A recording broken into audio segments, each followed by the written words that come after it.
Dom, dom, dom. Irie, laieira, irie, laie. Dom, dom, dom, dom. Dom, dom, dom, dom. Irie, laieira, irie, laie. Passarinho de toda cor, gente de toda cor, amarelo, rosa e azul, me aceita como eu sou. Passarinho de toda cor, gente de toda cor, amarelo, rosa e azul, me aceita como eu sou. Eu sou amarelo claro, sou meio errado pra lidar com amor. No mundo tem tantas cores, são tantos sabores. Me aceita como eu sou. Passarinho de toda cor, gente de toda cor, amarelo, rosa e azul, me aceita como eu sou. Passarinho de toda cor, gente de toda cor, amarelo, rosa e azul, me aceita como eu sou. Eu sou ciumento, quente, friorento, mudo de opinião. Você é a rosa certa, bonita, esperta. Segura na minha mão. Passarinho de toda cor, gente de toda cor, amarelo, rosa e azul, me aceita como eu sou. Que o mundo é sortido, toda a vida soube. Quantas vezes, quantos versos de mim minha alma ouve. Árvore, tronco, maré, tufão, capim, madrugada, aurora, sol a pino e poente, tudo carrega seus tons, seu carmim, o vício, o hábito, o monge, o que dentro de nós se esconde, o amor, o amor, o amor. A gente é que é pequeno e a estrelinha é que é grande, só que ela tá bem longe. Sei quase nada, meu senhor. Só que sou pétala, espinho, flor. Só que sou fogo, cheiro, tato, plateia e ator. Água, terra, calmaria e fervor. Sou homem, mulher, igual e diferente de fato. Sou mamífero, sortudo, sortido, mutante, colorido, surpreendente, medroso e estupefato. Sou o ser humano, sou inexato. Passarinho de toda cor, gente de toda cor, amarelo, rosa e azul, me aceita como eu sou. Eu sou amarelo claro, sou meio errado pra lidar com amor. No mundo tem tantas cores, são tantos sabores, me aceita como eu sou. Passarinho de toda cor, gente de toda cor, amarelo, rosa e azul, me aceita como eu sou. Eu sou ciumento, quente, friorento, mudo de opinião. Você é a rosa certa, bonita, esperta. Segura na minha mão. Passarinho de toda cor, gente de toda cor, amarelo, rosa e azul, me aceita como eu sou. Passarinho de toda cor, gente de toda cor, amarelo, rosa e azul, me aceita como eu sou. Dom, dom, dom, dom. Dom, dom, dom, dom. Irie, laieira, me aceita como eu sou. Me aceita como eu sou. Me aceita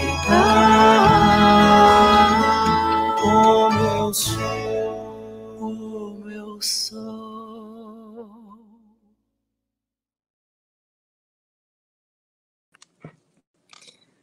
Olá a todas, a todos, todes. Bem-vindas, bem-vindos, bem-vindes a mais um ensaio para a profecia.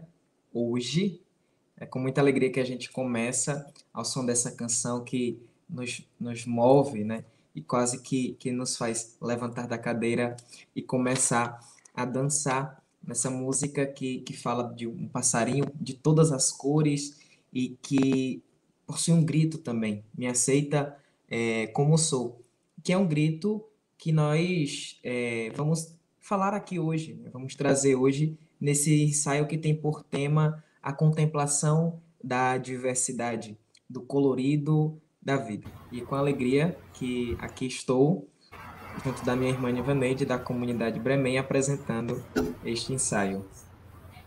Isso mesmo, Paulinho. Nós começamos este ensaio falando sobre sentindo, né? Experimentando essa sensação de sermos amados e amados, acolhidos, compreendidos do jeitinho que somos, cada um com sua especificidade, com sua particularidade.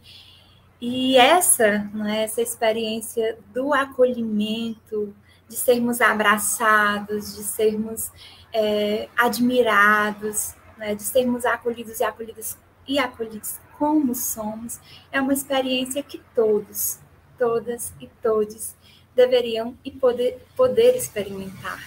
Né? E é nesse espírito que saudamos e acolhemos a você que faz conosco este caminho, que nos acompanha agora, nesta noite, mas também aos que verão este ensaio em um momento posterior. Né? E como você já trouxe, a cada ensaio nós nos reunimos em torno de um tema, e nesta noite nós nos reunimos e nos encontramos em torno do tema da diversidade. Que maravilha, Niva! E que maravilha que nós estamos aqui reunidos, mais uma vez, né? Eu e você apresentando este ensaio. Então, para mim, é uma grande alegria estar aqui novamente dentro desses ensaios, falando de um tema tão forte, de um tema tão atual para a nossa vida. E aí, para continuarmos esse nosso papo, nós convidamos a cada um e a cada uma a olharmos a nossa realidade e também a interagirmos. Então, vocês podem digitar aqui embaixo no chat e colocar seu nome, a cidade onde está falando, para que a gente possa nos sentir de alguma forma rompendo a virtualidade, nos aproximando, estando mais perto umas dos outros. Então, coloca aqui e também a presença, né? Aqueles que vão buscando, estão, né, aí fazendo o curso, vai ter o link, clica lá no link, preenche a presença deste ensaio de hoje. E para a gente iniciar, então, essa nossa conversa, esse nosso papo, a gente vai, dentro desse olhar, um olhar que é triste, né, desta realidade, mas que ele é necessário. Então, nós vamos agora ouvir alguns dados, esses dados que são do Observatório de Mortes Violentas de LGBTA+, no Brasil, que vai passar a seguir. O Brasil é um país extremamente perigoso para pessoas LGBTI+. Todos e todes que não se enquadram nos padrões de heteronormatividade, de binariedade e de cisnormatividade têm sido vitimados por diferentes formas de violência, inclusive a morte. Nas últimas 3 décadas, apesar de toda a luta da população LGBTQIA+, organizada em movimentos e coletivos, só tem crescido o número de mortes violentas praticadas contra pessoas LGBTQIA+. Em 1990, foram registradas 153 mortes. Em 2017, 445 casos. E em 2021, até 31 de agosto, foram notificadas 207 mortes. Essas mortes são praticadas de modo a expor a identidade de gênero e a orientação sexual dessas pessoas.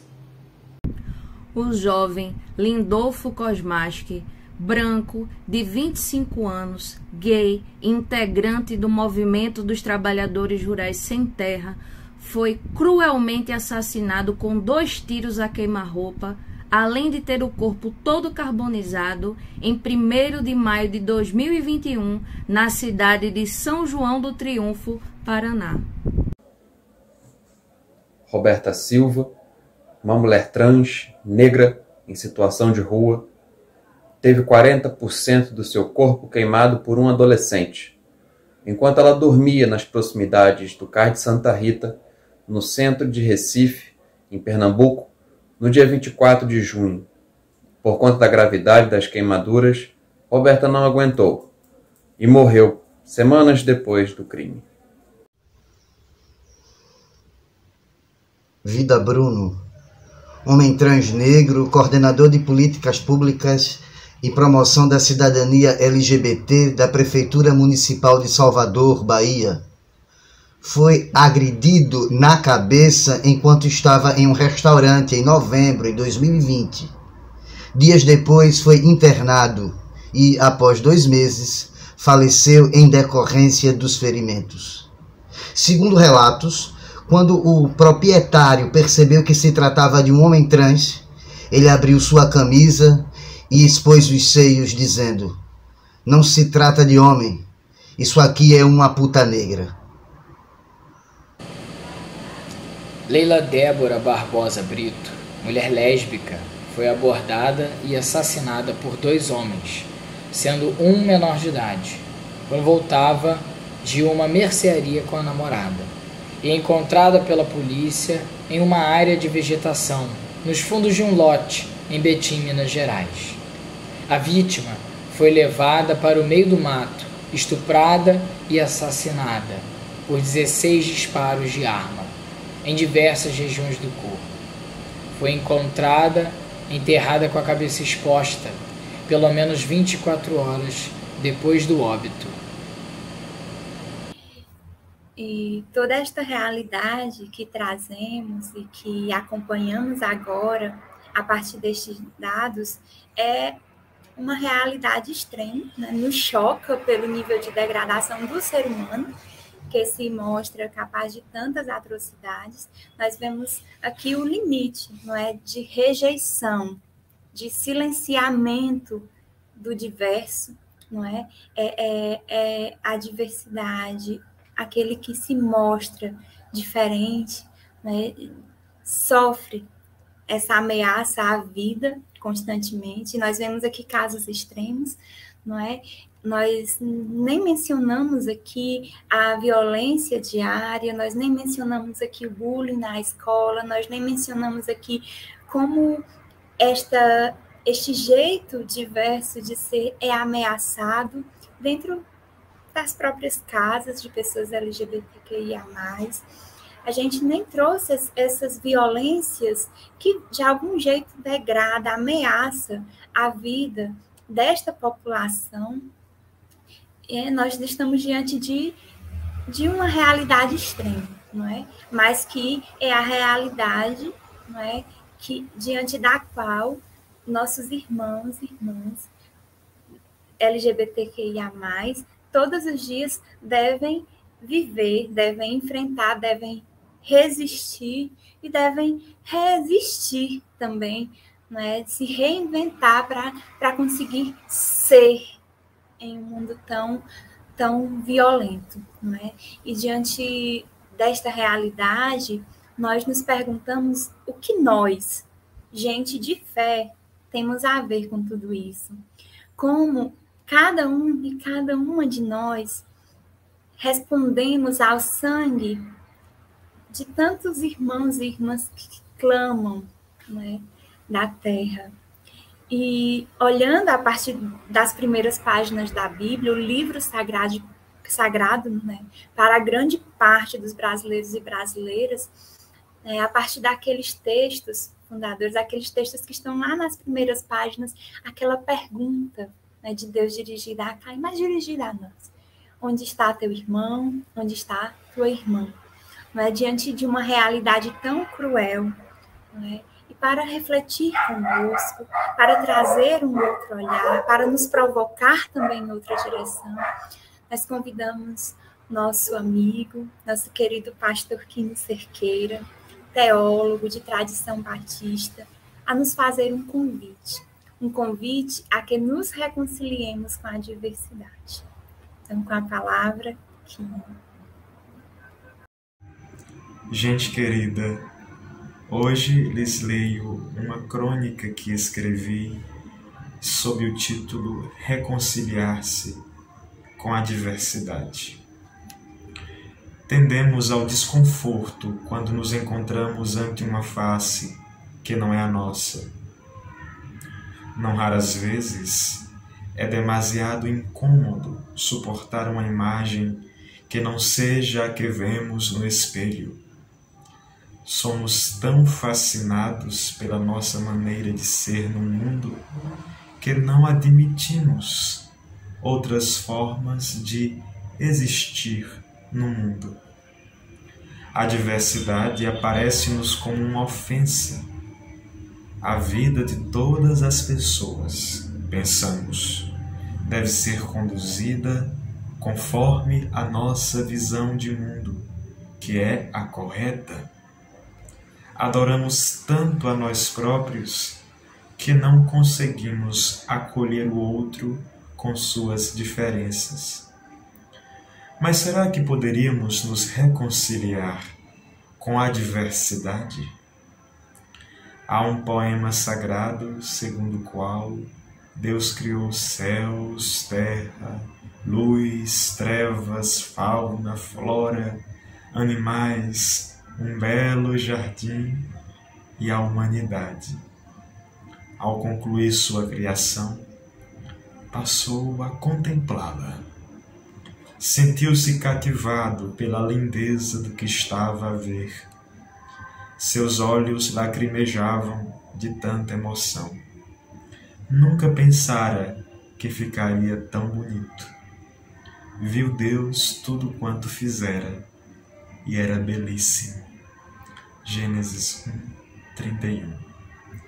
Deus cria a diversidade e se apaixona por ela. Encanta-se com as cores, dança ao cantar dos pássaros, rodopia nas asas do vento, escorrega por entre as folhagens das árvores, encanta-se diante do amor torrencial, que, não conhecendo formas fixas nem limites, banha toda a criação, convidando todos os seres vivos para fazer, cada qual a seu modo, a experiência do amor. Para nos livrar da feiura, Deus cria a diversidade. A diversidade faz da vida uma sinfonia de muitos ritmos e sons, um texto de muitos textos, uma história de muitas histórias, um poema de muitos amores. Se não fôssemos diversos, estaríamos condenados à monotonia de uma vida pálida e fria.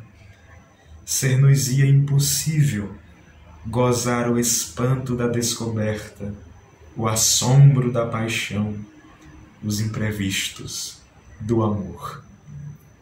A diversidade cultural, sexual, étnica, religiosa, etc., é a tinta com a qual Deus escreve seus poemas de amor no coração da vida planetária. Somos convidados a fazer as pazes com a diversidade. Reconciliar-se com a diversidade é reconciliar-se com Deus, é voltar a ler seus belíssimos poemas de amor. Obrigado, Quino, por você sempre com essa linguagem tão poética e tão forte nos provocar, nos chamar a vocação para nos livrar da feiura. Deus cria a diversidade. Que coisa linda, que poética, que nos chama, né, nos provoca, nos chama a vocação de encontrar a beleza além de nós. Essa denúncia de nosso egoísmo, de nosso narcisismo e do fato de que, na maioria das vezes, desejamos que o mundo, tudo e todos seja como nós. Esse é o mito do narciso, né? Só enxerga o belo no que é igual. Então, obrigado, Quino, por nos trazer essa provocação.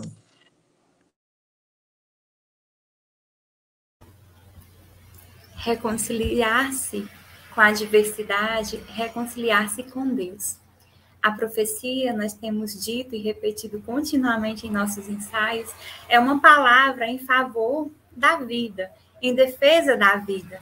Onde quer que a vida esteja ameaçada, os profetas e profetisas erguem sua voz, denunciando os crimes e os abusos do povo, dos governantes e até mesmo das lideranças religiosas. Não é? Como eu já disse, aqui nós não mencionamos a ridicularização, as ameaças, os olhares preconceituosos e tantos outros tipos de violência física e psicológica contra a comunidade LGBTQIA+. Hoje apresentamos uns poucos dos muitos casos em que a violência contra essa população culminou em assassinato. E denunciando, trazendo à baila esse assunto, nós já fazemos profecia, né? Cada vez que nós nos colocamos em contra a essas atitudes, nós já fazemos profecia. Mas hoje nós queremos ir além, né? Nós queremos pensar, queremos acolher a profecia que a própria diversidade é, né? O que podemos nós aprender com a diversidade? O que a diversidade nos ensina acerca da vida, acerca do amor. E para conversar conosco sobre isso, eu gostaria de convidar a Marília Albuquerque, que é do coletivo Mães da Resistência. Eu queria pedir, Marília, que você, né, seja bem-vinda, falasse um pouquinho para a gente sobre como você experienciou, né, o dom da diversidade sexual, como é que isso aconteceu e que palavras de vida a diversidade trouxe a você e agora, a partir de você, chega a cada um de nós. Bem-vindo. Antes de qualquer coisa, eu quero cumprimentar a todos vocês, aqueles que estão nos ouvindo, participando, e agradecer essa oportunidade, pelo privilégio de estar aqui entre vocês e com vocês, para refletirmos sobre esse tema que é tão delicado, né, e resistente para muitas pessoas. É um tema difícil de ser ouvido e tratado por alguns, e extremamente importante para mim. E eu estou, assim, desde o início, extremamente emocionada porque é um assunto que move, que bate, que flutua a minha vida, meu coração, é o centro de parte do que eu entendo hoje como missão, e nasce assim nas minhas entranhas, né? Eu confesso que eu fiquei temerosa de estar com vocês, o que a gente poderia abordar, o que a gente poderia dizer, e fiquei muito tranquila quando a gente entendeu, e vocês têm feito isso em todos os ensaios, que para além dos saberes acadêmicos, para além da literatura, a gente fala de profecia a partir do chão, da vida, da experiência e da pele de uma pessoa ou de um povo. E o que eu queria contar para vocês é bem essa realidade, né? É um tema que está na minha pele, que pulsa meu coração, minha vida. E aí, como Niva disse, eu me chamo Marília, sou pernambucana, sou educadora por formação e técnica documental por atuação. Eu sou cristã, congrego na Catedral Anglicana Bom Samaritano e sou professa na Terceira Ordem da Sociedade de São Francisco e Santa Clara, a fraternidade aqui de Recife, que está se organizando ainda. Eu sou mãe e, há algum tempo, mãe parida, né, por 2 filhos. Essa expressão parida é muito aqui, né, da gente, do Nordeste. Então, eu sou uma mãe parida por 2 filhos. Eu tenho o hábito de dizer que são eles que me geram e são eles que me fazem a mãe que eu sou e a mãe que eu tenho me tornado. O Juno tem 22 anos, recém-formado em psicologia pela Universidade Federal aqui de Pernambuco, é uma pessoa trans, não binária, e eu tenho a Giovana, de 18 anos, uma mocinha cis, de sexualidade afetivo, a gente diria orientação sexual afetivo-sexual livre. E sempre fui cristã, Paulinho, Niva e vocês que estão ouvindo, eu fui criada no catolicismo desde cedo por minha avó, que me levava, me encaminhava à igreja, mas eu me converti aos 15 anos de idade ao protestantismo batista. Fui ao seminário, me formei em educação religiosa, casei com um pastor batista, de quem eu sou divorciada há mais de 15 anos. Fui educadora religiosa de diversas igrejas aqui na cidade, no estado de Pernambuco e fora do estado. Eu exercia um ministério para o qual eu entendia que tinha sido vocacionada. E foi na descoberta da identidade de gênero de meu filho, nos caminhos que eu fiz em busca do conhecimento sobre esse assunto, nas releituras bíblicas, na percepção de tantas dores que era vivida entre essa população, inclusive na vida do meu filho, foi na desconstrução dos meus preconceitos que eu rompi com essa comunidade da qual eu fazia parte desde lá atrás, meus 15 anos. Comunidade que parecia ter sido alcançada pelo amor, que pregava sobre o amor, que escrevia sobre o amor, que ensinava sobre o amor, que cantava e declamava sobre o amor, mas que não foi capaz e ainda não é capaz de exercê-lo conosco. Não foi com os meus filhos, não foi comigo e ainda não é muito com a população LGBTQIP+. Ao contrário, foi um dos primeiros espaços, Niva, um dos primeiros espaços onde eu tive os meus maiores medos. Diante de minha realidade familiar, eu tive medo do julgamento e da rejeição, e que viemos a sofrer severamente quando nos colocamos diante dessa comunidade. Medo de Deus, que eu conheci e que me ensinaram nesse espaço. Eu parecia com minha família como Adão e Eva, se escondendo a nudez, concebida numa sensação que nós tínhamos de que estávamos pecando, porque eu acolhia meu filho, prestes a ser expulsa desse tal paraíso. E aí foi nesse cenário, virada ao avesso, num caminho solitário que eu fiz, e contrário daquele caminho que me ensinaram, que eu me deparei com a beleza da diversidade. Nela me refugiei, por ela eu fui tomada, eu fui acolhida. É através dela que eu fui reconciliada com o Criador que eu pensava que eu conhecia. Foi na exclusão e no sofrimento da diversidade, andando com eles, mais do que lendo sobre eles. É bem importante, mais do que lendo sobre eles, é andando com eles, sendo construída e se permitindo ser preenchida com eles e por eles, que eu enxerguei os meus equívocos, meu preconceito, e me encontrei com um filho que eu nem sabia quem era, mas que estava se tornando alguém por causa da minha imposição, por causa da normatividade do que a tradição nos diz que nós devemos ensinar aos nossos filhos.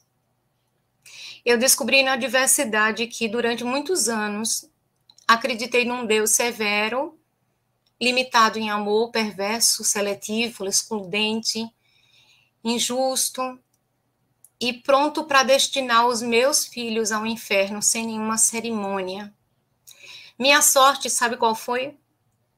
Minha sorte foi o amor que estava ali latente, apesar de tudo. E no meio da minha crise, porque não foi um processo fácil, eu não estava pronta, foi no meio da minha frustração, quando a gente idealiza um filho e ele se mostra que é diferente daquilo que nós esperávamos, talvez tanto quanto Maria, que idealizava um filho diferente do que Jesus de fato foi, e ela teve que reconhecer ali. Foi diante desse cenário, no início da minha incompreensão sobre Juno, na minha profunda frustração, na tristeza, na vergonha dos meus próprios julgamentos, que o amor se colocou predominante e ali. E me incomodava, me inconformava, era um amor latente que me tirava do lugar, que me inquietava naquele destino que estava quase certo para o meu filho, que seria o inferno, a partir do que eu compreendia como pessoa conservadora, fundamentalista e religiosa. Daí eu pensei, nesse momento, me veio uma possibilidade de pensar que, sendo quem eu sou, que eu sou capaz de amar, se o amor está ali, se eu posso acolher e aceitar e compreender o meu filho, como eu posso servir a um Deus e acreditar num Deus que é pai e mãe diferente de mim? Como ele pode ser inferior na sua capacidade de amar?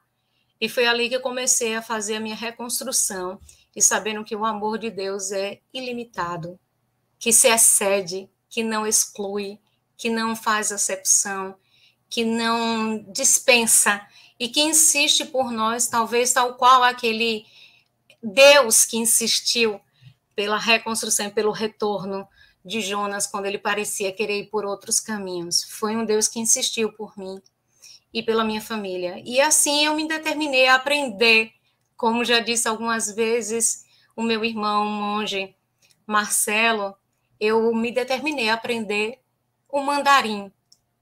Quem acompanhou outros ensaios vai saber. Eu aprendi o mandarim e me tornei ativista pelo coletivo Mães da Resistência, antes Mães pela Diversidade. Adotei vários filhos e filhas, alguns hoje em situação de rua, dependente AD, adoecidos, soropositivos, e faço hoje daquela vocação que eu falei no início, uma voz profética que nasce e que nasceu na diversidade, pela diversidade e para a diversidade. Obrigado, Marília. Acho que o Helder, que é o nosso diretor, que está aqui operando as câmeras, escreveu algo aqui no nosso chat que é bem verdade, né? Você nos emociona com sua fala. Realmente você fala não da teoria, você fala da vida, você fala do coração. E acho que isso toca o coração de quem está aberto para ouvir o que você tem a nos dizer. Para continuar então com esse testemunho sobre o dom da diversidade, a gente vai escutar o Josélio, que é do CB. Então, acolher também o Josélio. Josélio, seja bem-vindo. O ensaio, a casa é sua. Boa noite, Paulinho. Boa noite, Marília. Boa noite, Nivaneide. Obrigado pelo acolhimento. É com grande carinho que eu recebi o convite de vocês para falar um pouco sobre a minha experiência de vida, que é a experiência de vida de um homem gay, né? De um homem gay branco, cisgênero, de classe média, né? E filho de agricultores, que nasceu no campo e que foi se descobrindo ao longo da sua adolescência e da sua cristandade, da sua catolicidade, que era gay. Ao mesmo tempo que na adolescência, né, que é um momento de descoberta dessa questão da sexualidade, ser um momento muito difícil, ao mesmo tempo vai se tornando um momento muito belo, né, de descobrimento e de aceitação, de autoaceitação. E é um pouco sobre isso que eu quero falar. Duas coisas foram muito importantes na minha vida para a minha autoaceitação. A primeira delas, eu acho que eu descobri muito ainda na adolescência, nos meus grupos de jovens, no meu contato com a igreja, na minha militância de igreja. E isso foi reconhecer e conhecer, né, profundamente o amor de Deus. Essa para mim foi a maior das experiências de vida que eu tive na minha vida. Saber que eu sou amado e amado incondicionalmente por Deus. Isso abriu um grande leque para mim, né? E uma grande felicidade, porque eu vivi uma angústia muito grande, buscando o sentido da vida, buscando saber qual o sentido da vida para mim, por que é que eu vim para esse mundo, né? O que é que eu sou, quem eu sou e qual o meu papel aqui na sociedade e no mundo. E a partir dessa experiência eu me descobri muito, bastante, e me deu um norte. Ao mesmo tempo eu sentia atração por homens, e isso me angustiava bastante, né? E acho que a segunda experiência que me amadureceu muito foi descobrir também o amor por um outro homem, né? Que era possível amar e ser amado por uma outra pessoa, e por um acaso, né, essa outra pessoa era do mesmo sexo. E isso foi uma descoberta ao mesmo tempo dolorosa e ao mesmo tempo que me abriu possibilidades na vida, né, para me aceitar como sou.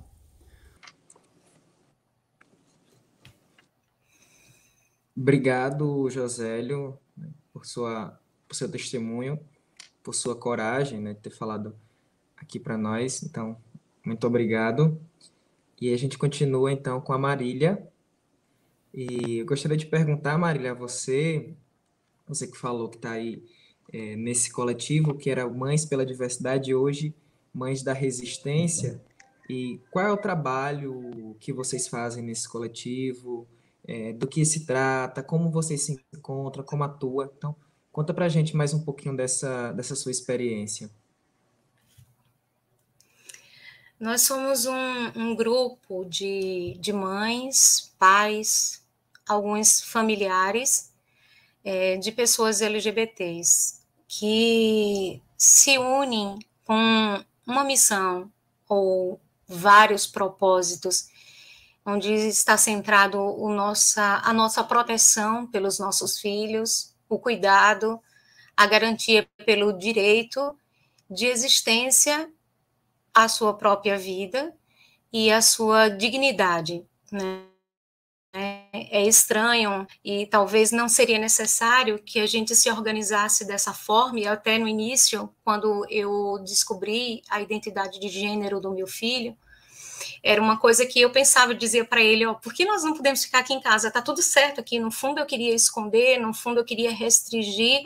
Foi quando eu percebi que meu filho iria para a rua, que o meu filho iria transitar no colégio, nas rodas sociais, nos amigos, entre os vizinhos, lá na frente na universidade, num trabalho, e que ele iria sofrer uma série de dificuldades por ser quem ele é. E pensando nesses desafios, procurando encorajar e empoderar os meus filhos, e principalmente me sentir encorajada e com um conhecimento maduro o suficiente para fazer esses enfrentamentos, é que eu decidi entrar no Mães, naquela época Mães pela Diversidade, e agora recentemente Mães da Resistência.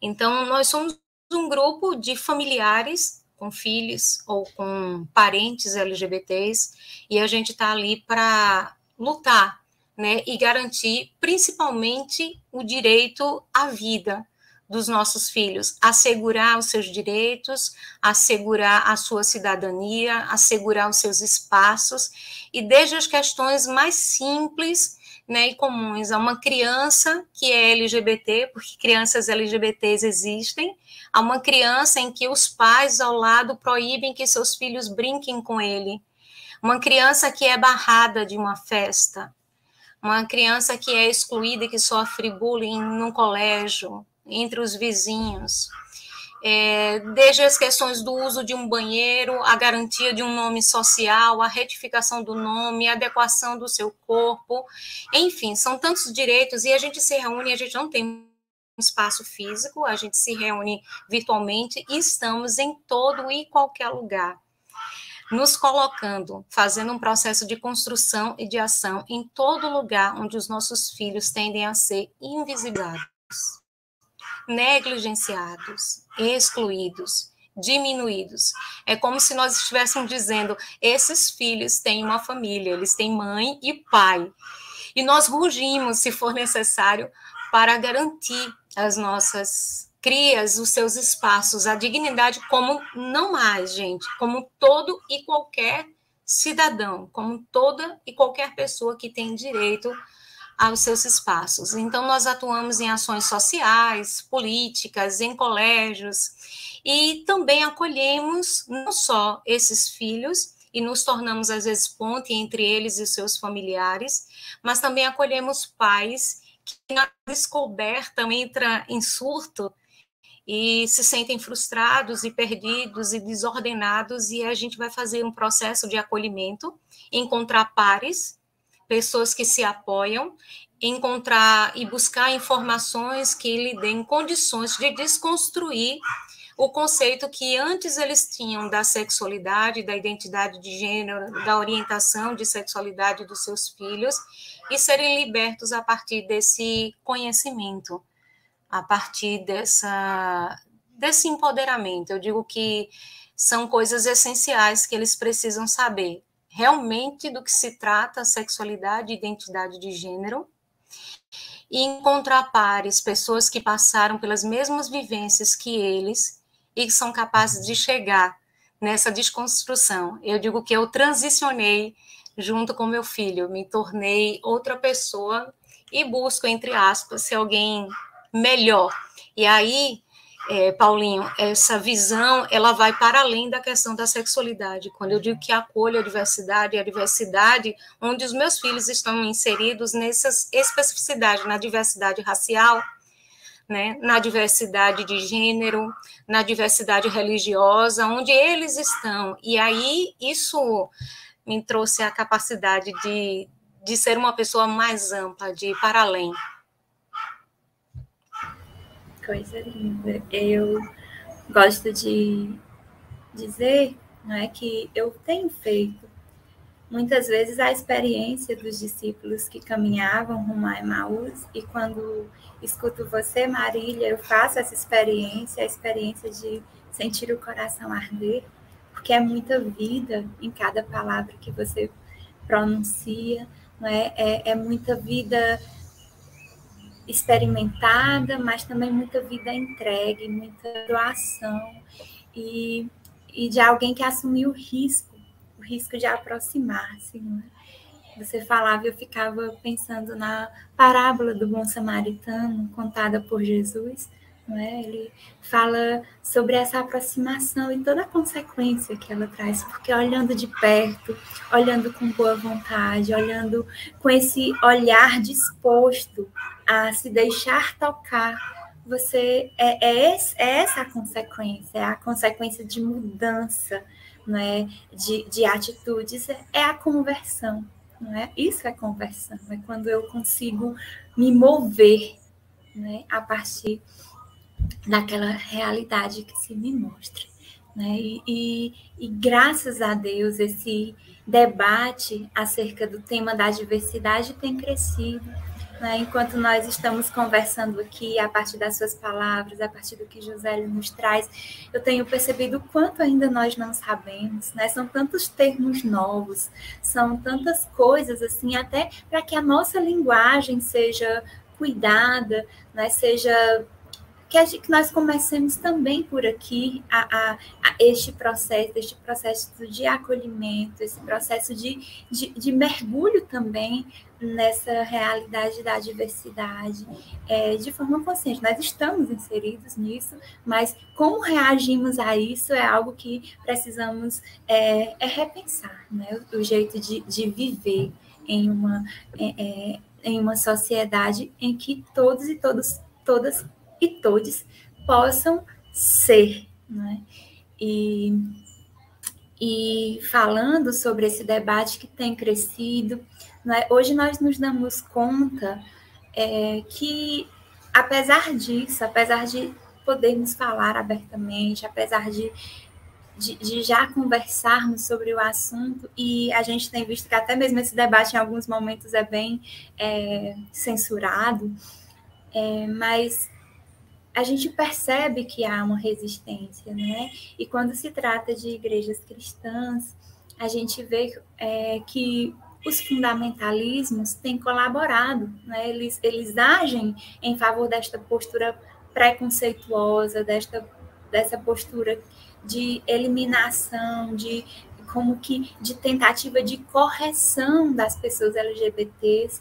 E aí a gente, além da marginalização, da exclusão social, e talvez comece por aqui, as pessoas LGBTs, elas experimentam a marginalização e a exclusão religiosa, né, nos espaços em que poderiam experimentar e fazer essa experiência com o amor, com o acolhimento, com a fraternidade, com a solidariedade, mas ali são espaços hostis para pessoas LGBTs.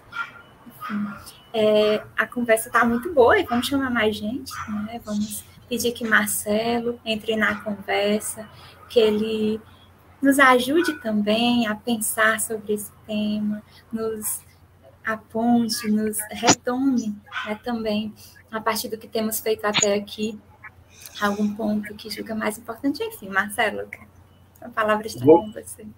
Boa noite, Nivaneide, boa noite, Marília, boa noite, Paulo, boa noite vocês todos e todas que estão conosco. De fato, quando nós estamos aqui nessa roda de conversa, cujo tema é a diversidade como profecia, a gente já descobriu que é como profecia porque é como defesa da vida, como é defesa do amor, defesa da liberdade.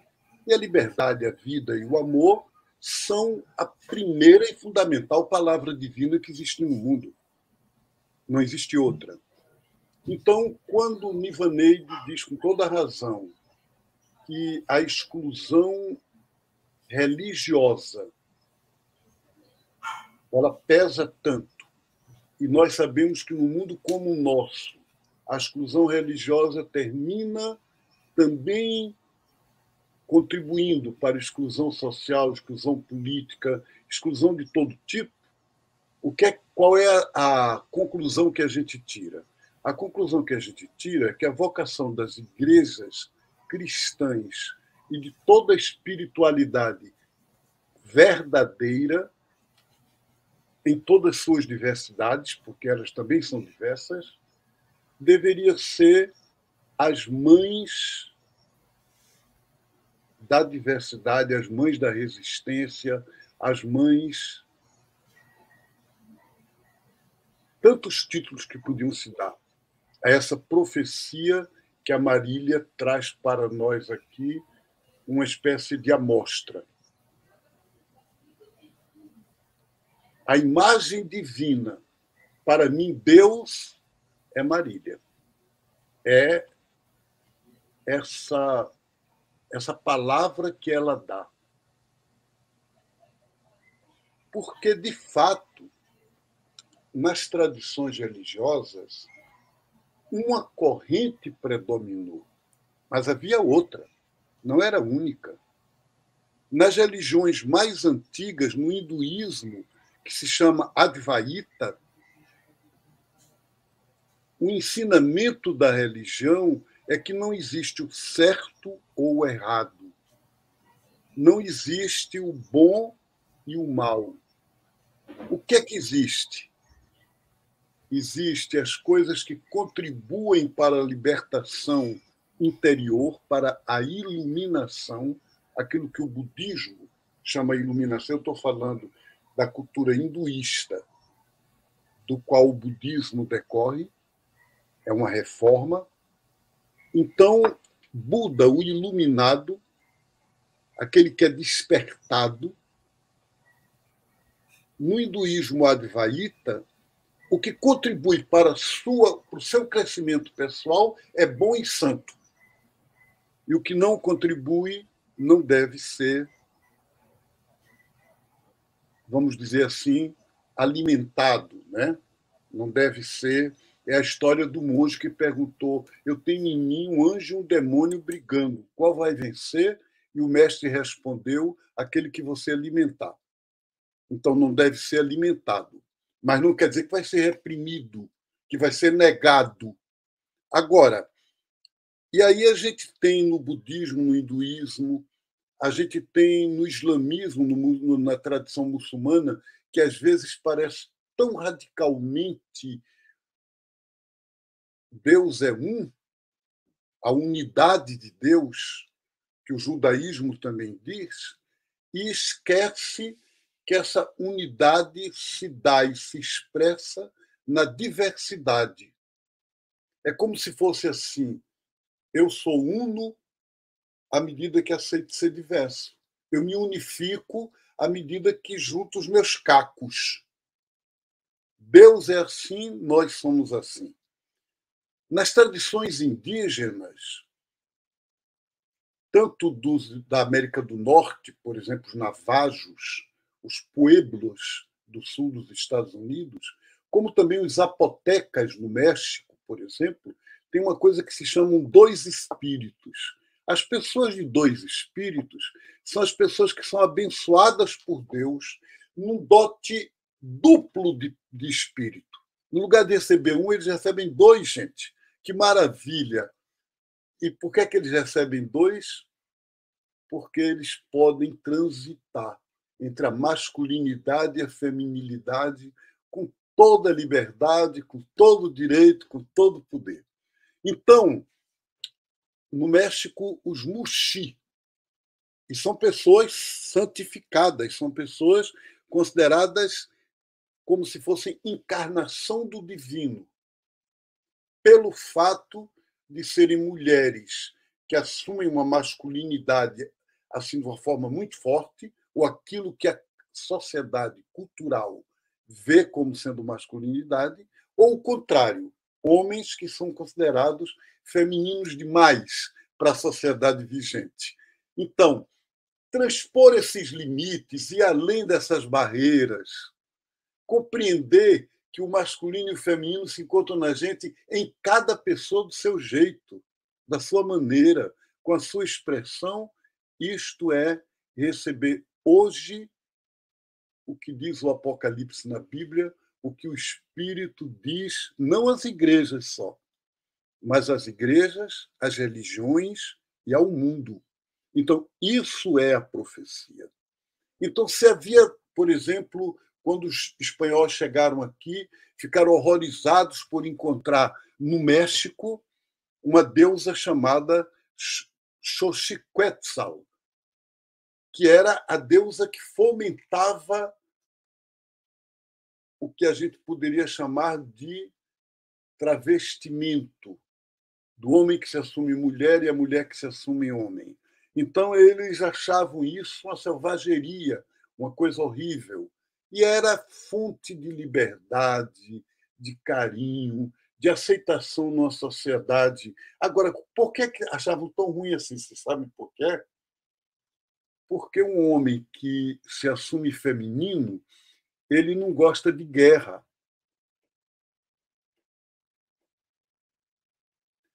E nas civilizações imperiais, a guerra é um instrumento fundamental. Para o império, para o ato da colonização, a violência, a força bruta, ela é virtude. E a paz é fraqueza, é vulnerabilidade. Então, daí vieram esses arquétipos que a gente conhece hoje na sociedade. É profecia lutar contra isso, é profecia hoje, em defesa da vida e do amor, nós todos nos dizermos, nós somos mães da resistência e também nós somos filhos e filhas. Nós somos todos LGBTQI+. Eu sou e vocês são.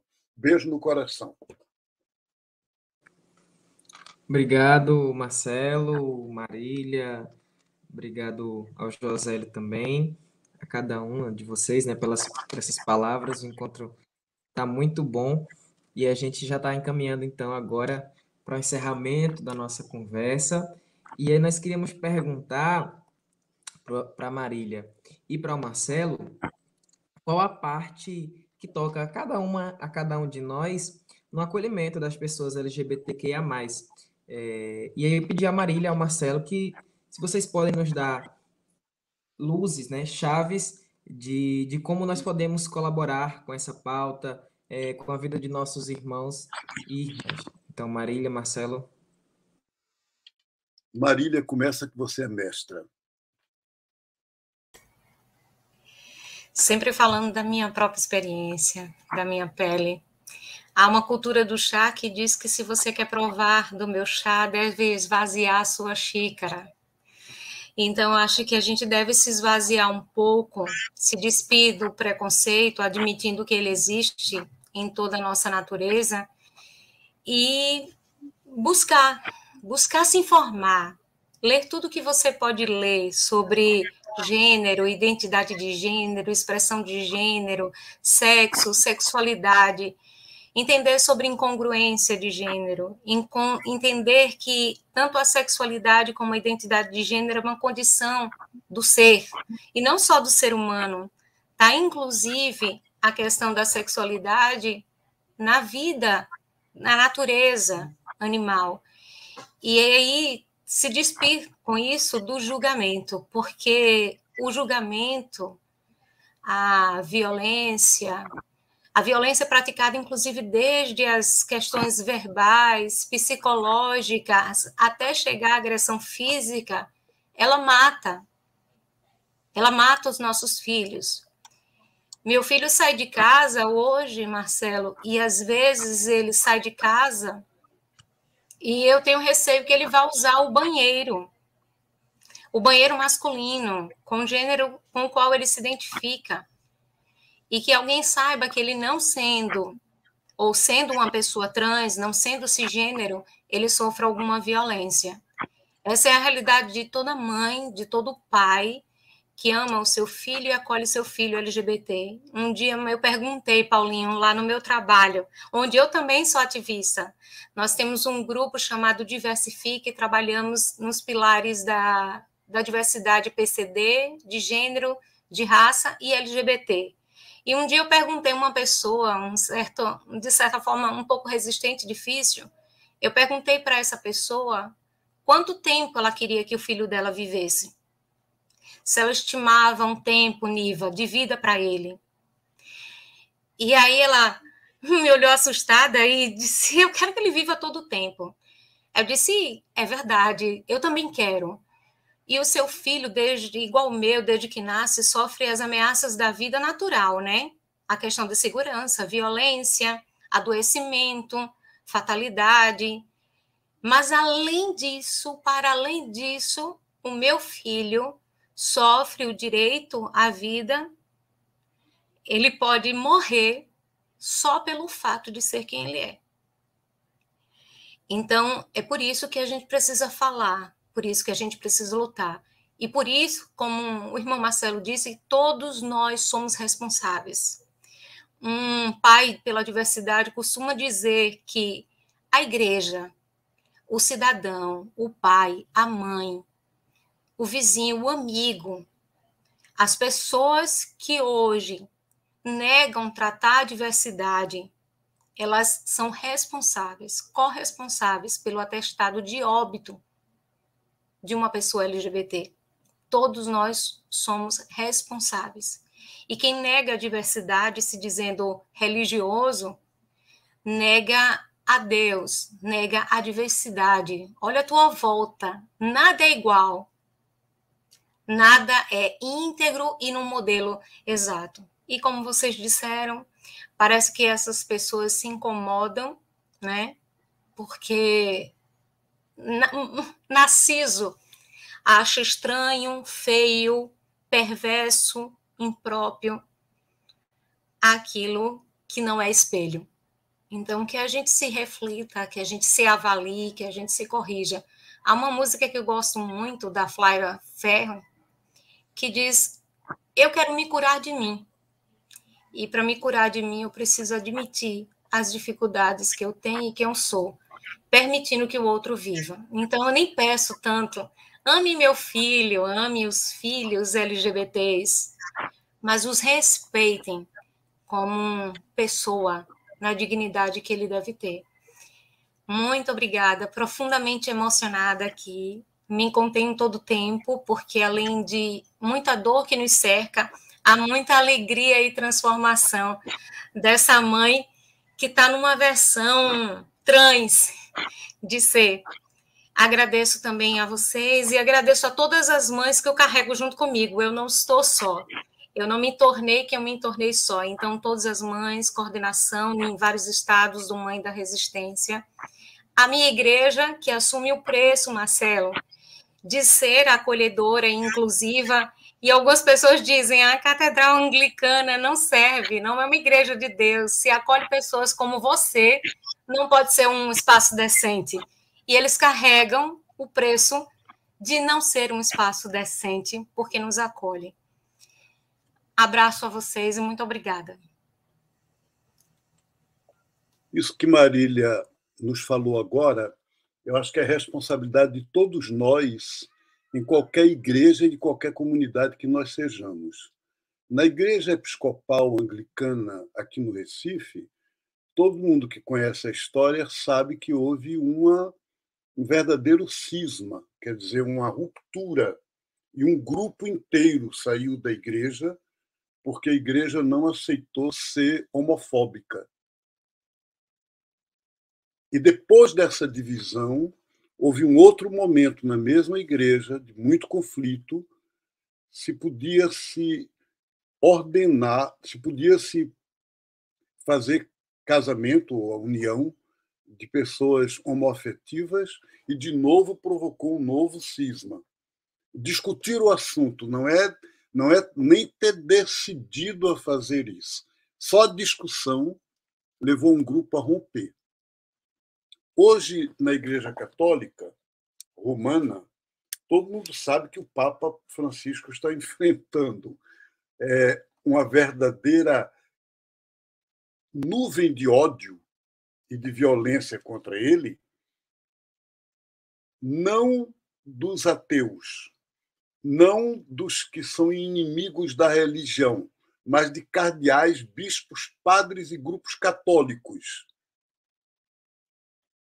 E todo o começo deste conflito veio do Sínodo sobre as famílias, quando o Papa proclamou a exortação pós-sinodal Amoris Laetitia, alegria do amor, onde abria para a diversidade sexual. Nós não dependemos de Papa para abrir para a diversidade sexual. Não existe isso. O que existe é a nossa missão profética de, em todos os nossos grupos e comunidades. Pensem agora nos movimentos sociais. Até pouco tempo, partidos de esquerda tinham medo de perder voto se declarasse que eram a favor do pessoal LGBT ou que ia defender essa causa. E não se pronunciavam para não perder voto. Gente, isso não é um assunto marginal. Isso não é uma questão que diz, olha, não é prioritário. Então, isso na década de 80, 70, havia gente de esquerda que dizia isso. Diante das lutas sociais, diante da opressão política, as questões subjetivas passam de lado. Hoje nós sabemos que isso é falso, que isso não é assim, que tudo é uma causa única. E se você não for profeta e profetiza desta liberdade de gêneros, dessa defesa da vida no direito à orientação sexual múltipla, o que é que ocorre? Ocorre que você será absolutamente conivente com a opressão que se faz no mundo, no plano social e no plano político também. Então, gente, qual é o agir que a gente hoje pede? É incomode, seja chato, mexa nas estruturas de todos os grupos, de todas as relações a quais você pertence. Parabéns, Marília, parabéns, Nivaneide Paulinho, pelo programa. Muito obrigado. E nós agradecemos, né, Marcelo, Marília, que estão aqui conosco, Paulinho, Josélio, todas as pessoas que construíram este ensaio, o pessoal dos bastidores também. E agradecemos a você que esteve conosco. Este assunto vai voltar, não é? Vamos ter outros momentos, essa conversa há de continuar, é justo e necessário, não é? Como muitos e muitas de nós rezamos em nossas liturgias dominicais, e fica a provocação a incomodar e a provocação a acolher, a provocação a fazer o que as mães da resistência fazem também, fazem mais que tudo, que é abraçar, não é? Que é acolher, que é e se deixar tocar, não é? Abraçar com toda a carga semântica que esta palavra tem. E para finalizar, nós deixamos aqui o nosso abraço, o desejo de estar, né, na casa de cada um e cada uma, para levar este abraço, para levar esta palavra em favor da vida, né, esta palavra de esperança, esta palavra de resistência e esta palavra de contemplação, admiração e reverência da diversidade. Um beijo grande e a gente se encontra. Então, agradecer a toda a equipe do programa pelo convite, e agradecer a Niva Neide pela apresentação, agradecer ao Helder que dirigiu esse programa de hoje na técnica, que não aparece, mas que dá vida a este nosso programa, e aí finalizar destacando uma frase da Marília, que foi muito forte, que ela disse: minha sorte foi o amor. Então nós tenhamos a sorte. A Niva começou, é justo e necessário, e eu concluo, é nosso dever e nossa salvação, então, né? Que sejamos salvos pelo amor, tenhamos essa sorte.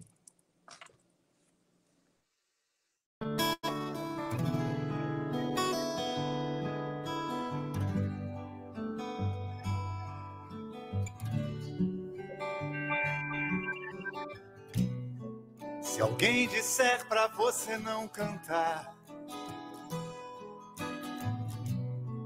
deixar teu sonho ali pra uma outra hora, que a segurança exige medo, que quem tem medo Deus adora.